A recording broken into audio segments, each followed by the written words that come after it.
Good morning বন্ধুরা। আজ হলো 23 মার্চ, সোমবার। আজকের সকালের বিশেষ বিশেষ খবর হলো বরাকে কোনো মিয়া নেই, রাষ্ট্রবাদী মুসলমানরা বিজেপির সঙ্গে দাবি মুখ্যমন্ত্রীর। গোটা রাজ্যেই মিয়াদের বিরুদ্ধে একের পর এক অভিযান চালিয়েছে সরকার। মিয়া অধ্যুষিত বনাঞ্চল চিহ্নিত করে জমি বেদখল মুক্ত করতে সরকার রীতিমতো রণংদেহী মেজাজ দেখিয়েছিল। আসামের বিভিন্ন অঞ্চলের সঙ্গে বরাক উপত্যকায় উচ্ছেদের হুঁশিয়ারি দিয়েছিলেন মুখ্যমন্ত্রী। শুধু তাই নয়, বিভিন্ন সময় উপত্যকা সফরে এসে বরাকে অন্তত 3টি বিধানসভা কেন্দ্র মিয়াদের দখলে থাকার কথা বলেছিলেন মুখ্যমন্ত্রী। কিন্তু নির্বাচনী আবহে রীতিমতো ভুল পাল্টে মুখ্যমন্ত্রী জানালেন বরাক উপত্যকায় কোনো মিয়া নেই। রবিবার শিলচর মেহেরপুরে দাঁড়িয়ে মুখ্যমন্ত্রী হিমন্ত বিশ্ব শর্মার দাবি বরাক উপত্যকায় কোনো মিয়া মুসলমান নেই। এখানে রয়েছেন রাষ্ট্রবাদী চিন্তাভাবনার অগণিত মুসলিম মানুষ। রাষ্ট্রবাদী মুসলমানরা ক্রমশ বিজেপি মুখ হচ্ছেন। ফলে এবারের নির্বাচনে বরাক উপত্যকায় অন্তত 20% মুসলিম ভোট পাবে বিজেপি। গত কয়েক মাস আগেও শিলচর মালুগ্রামের এক অনুষ্ঠানে বরাকের 13টি আসনের মধ্যে 3টি আসন মিয়ারা দখল করতে পারে বলে আশঙ্কা করেছিলেন মুখ্যমন্ত্রী। কিন্তু এবার 180 ডিগ্রি পাল্টি খেয়ে মুখ্যমন্ত্রী বলেন এই উপত্যকায় অনেক পুরনো রাষ্ট্রবাদী চিন্তাভাবনার মুসলমানরা রয়েছেন, যারা বিজেপির রাষ্ট্র নির্মাণের ভাবধারাকে সমর্থন করেন। এখানে মিয়া সম্প্রদায় নেই, ফলে অনেক মুসলিম ভোট পাবে বিজেপি।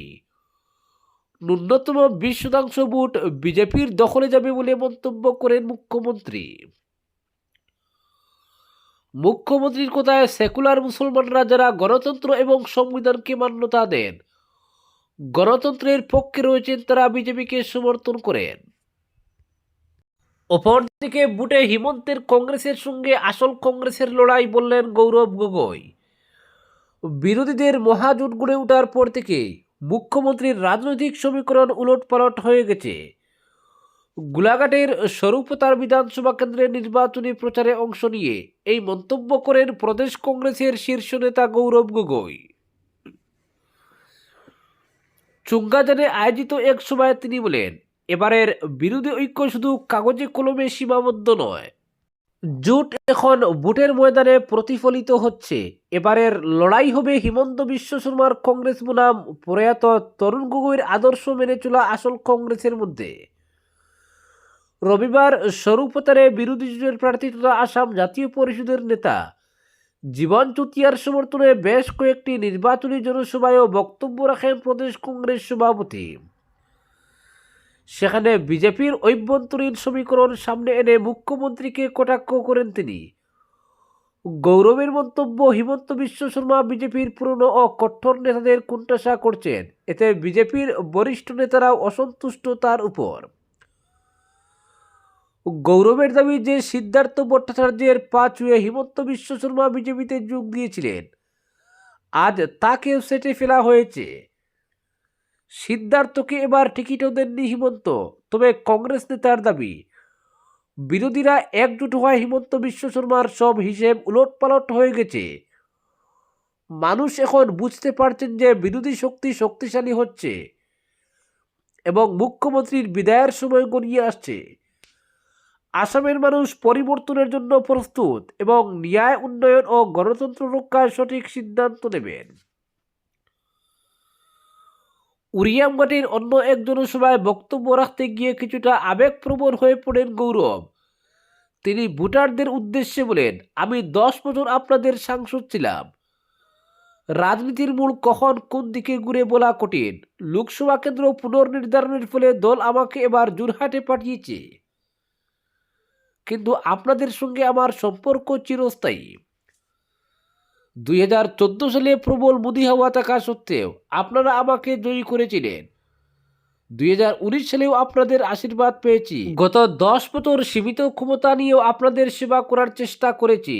নির্বাচনী প্রচার সভায় স্বরূপতার কেন্দ্রের কংগ্রেসের শীর্ষ নেতাদের সঙ্গে জোট সঙ্গী অসম জাতীয় পরিষদ, রাইজর দল, সিপিএম এবং সিপিআইএম এর নেতা কর্মীরা উপস্থিত ছিলেন। এদিকে আজ মনোনয়ন দাখিল করবেন গৌরব। যোরহাট কেন্দ্রে প্রার্থী হয়েছেন তিনি। প্রদেশ কংগ্রেস সূত্রে জানানো হয়েছে, আজ দুপুর 11টায় যোরহাট স্টেডিয়াম থেকে দলীয় কর্মী সমর্থকদের নিয়ে মিছিল করে জেলা শাসকের কার্যালয়ে গিয়ে মনোনয়নপত্র জমা দেবেন তিনি। বিরোধী জোটের শরিক দলের নেতারা থাকবেন তার সঙ্গে। কংগ্রেস এবং জোট সমর্থিত একাধিক গুরুত্বপূর্ণ প্রার্থীও আজ তাদের মনোনয়নপত্র জমা দেবেন। অপরদিকে আজ মনোনয়ন পেশ করবেন কাছাড়ের 6টি কেন্দ্রের বিজেপি প্রার্থীরা। প্রদেশ বিজেপি সভাপতি দিলীপ শইকিয়ার উপস্থিতিতে বিজেপির 6 জন প্রার্থী মনোনয়ন জমা দেবেন জেলা শাসক কার্যালয় এবং উন্নয়ন ভবনে। এর আগে ডিএসএ ময়দান থেকে দিলীপ শইকিয়ার নেতৃত্বে শোভাযাত্রা করে অফিস পাড়ায় আসবেন বিজেপির প্রার্থীরা। আজ সকাল 9টায় জেলা ক্রীড়া সংস্থার ময়দানে জমায়েত হবেন বিজেপির কার্যকর্তারা। সেখান থেকে বিশাল শোভাযাত্রা বের করার পরিকল্পনা করা হয়েছে। শোভাযাত্রা করে অফিস পাড়ায় আসবেন শিলচর কেন্দ্রের প্রার্থী রাজদীপ রায়, দোলাইয়ের প্রার্থী অমিয়কান্তি দাস, উদারবন্দের প্রার্থী রাজদীপ গোয়ালা, লক্ষ্মীপুরের প্রার্থী কৌশিক রায়, কাটিগড়ার প্রার্থী কমলাক্ষ দে পুরকায়স্ত, বড়খলার প্রার্থী কিশোর নাথ। প্রার্থীদের নিয়ে মিছিল করবেন বিজেপির কর্মী সমর্থকরা। মিছিলের অগ্রভাগে থাকবেন প্রদেশ বিজেপির সভাপতি দিলীপ শইকিয়া। অপরদিকে ভবিষ্যতে ভালো হবে, 18 বিধায়কের টিকিট সেটেও সমস্যা নেই বললেন মুখ্যমন্ত্রী। টিকিট বঞ্চিত বিধায়কদের বুঝিয়ে বাগে আনার চেষ্টা পুরোদমে চালিয়ে যাচ্ছেন মুখ্যমন্ত্রী। প্রার্থী তালিকা প্রকাশের পর গত 3 দিনে এই কাজে অনেকটা সফল হয়েছেন তিনি। তাই মুখ্যমন্ত্রীর দাবি, দলের 18 বিধায়কের টিকিট ছাঁটা হয়েছে, কোথাও কোনো সমস্যা নেই। ভোটের পর সবাইকে ভালো কাজে লাগানো হবে। মুখ্যমন্ত্রী আসলে বুঝিয়ে দিয়েছেন, টিকিট বঞ্চিত প্রত্যেক বিধায়ককেই পুনর্বাসনের ব্যবস্থা করার প্রস্তাব দিয়েছেন তিনি। পুনর্বাসনের আশ্বাস পেয়ে খুব প্রশমিত হয়েছে টিকিট ছাঁটাই হওয়া বিধায়কদের। তাই মুখ্যমন্ত্রী বলেন, আজ আমারও টিকিট কাটা যেতে পারে। এর মানে এই নয় যে টিকিট কর্তন করা হয়েছে আর কিছু পাবো না। টিকিট না পেলেও অনেক সময় ভাগ্য খুলে যায় অনেকের। এর চেয়েও ভালো কিছু হতে পারে, তাই দুঃখ করা উচিত নয়, খুশি থাকতে হবে। দিশপুরের বিধায়ক যেমন পরিষ্কার করে বলেছেন, 2029 সালের লোকসভা ভোটে গুয়াহাটি কেন্দ্রে প্রার্থী করার প্রস্তাব দিয়েছেন মুখ্যমন্ত্রী। দোলার বিধায়ক নিহার রঞ্জন দাসও বলেছেন, আমার রাজনৈতিক ভবিষ্যতের দায়িত্ব তিনি নেবেন বলে মুখ্যমন্ত্রী আশ্বাস দিয়েছেন আমাকে। একইভাবে টিকিট বঞ্চিতদের বাগে আনতে তাদের ভবিষ্যতের জন্য কিছু না কিছু প্রস্তাব দিয়েছেন মুখ্যমন্ত্রী। ফলে যারা নির্দল প্রার্থী হওয়ার হুঙ্কার দিচ্ছিলেন, তারা এখন বিজেপির অনুগত সৈনিক, দলের নিষ্ঠাবান কর্মী দাবি করে ভোটে দলের জন্য কাজ করতে প্রস্তুত হচ্ছেন। অপরদিকে অমর চাঁদের জন্যই গৌতম রায়ের পরাজয় ঘটেছিল। প্রাক্তন বিধায়কের দলবদল নিয়ে বিস্ফোরক মুখ্যমন্ত্রী। বিজেপিতে এখন এক নায়কতন্ত্র চলছে বললেন অমর চাঁদ জৈন। 2021 সালের বিধানসভা নির্বাচনে কাটিগড়ায় অন্তর্ঘাতে লিপ্ত ছিলেন প্রাক্তন বিধায়ক অমর চাঁদ জৈন। ফলে পরাজয় ঘটেছে প্রাক্তন মন্ত্রী গৌতম রায়ের। অমর চাঁদ জৈনের জন্য কাটিগড়া আসন হাতছাড়া হয়েছিল বিজেপির। অমরের কংগ্রেসে যোগদানের পরিপ্রেক্ষিতে এই গুরুতর অভিযোগ করেছেন খুদ মুখ্যমন্ত্রী হিমন্ত বিশ্ব শর্মা। সেখানে না থেমে মুখ্যমন্ত্রী আরও কড়া সমালোচনা করে বলেন, 2021 সাল থেকেই অমর চাঁদের অন্তরাত্মা কংগ্রেসের সঙ্গে রয়েছে। বিগত 5 বছর ধরে বিজেপির সঙ্গে তেমন সম্পর্ক ছিল না তার। রবিবার একদিনের জটিকা সফরে শিলচরে আসেন মুখ্যমন্ত্রী হিমন্ত। মেহেরপুরে দলীয় কার্যকর্তা সহ জেলা বিজেপির নেতৃবৃন্দ এবং কাছাড় জেলার দলীয় প্রার্থীদের সঙ্গে বৈঠক করেন।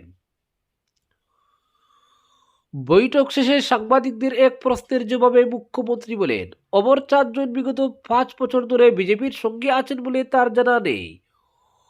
প্রাক্তন বিধায়ক শারীরিক এবং মানসিকভাবে রয়েছেন কংগ্রেসের সঙ্গে, ফলে শেষ পর্যন্ত কংগ্রেসে ভিড়েছেন তিনি। মুখ্যমন্ত্রীর অভিযোগ, 2021 সালে কাটিগড়ায় বিজেপির প্রার্থী ছিলেন গৌতম রায়। সেবার অমরের জন্যই গৌতম রায়ের পরাজয় ঘটেছে। দলীয় অন্তর্ঘাতে লিপ্ত ছিলেন তিনি। উল্লেখ্য, গত শনিবার কংগ্রেসের জার্সি গায়ে জোড়ান অমর চাঁদ জৈন।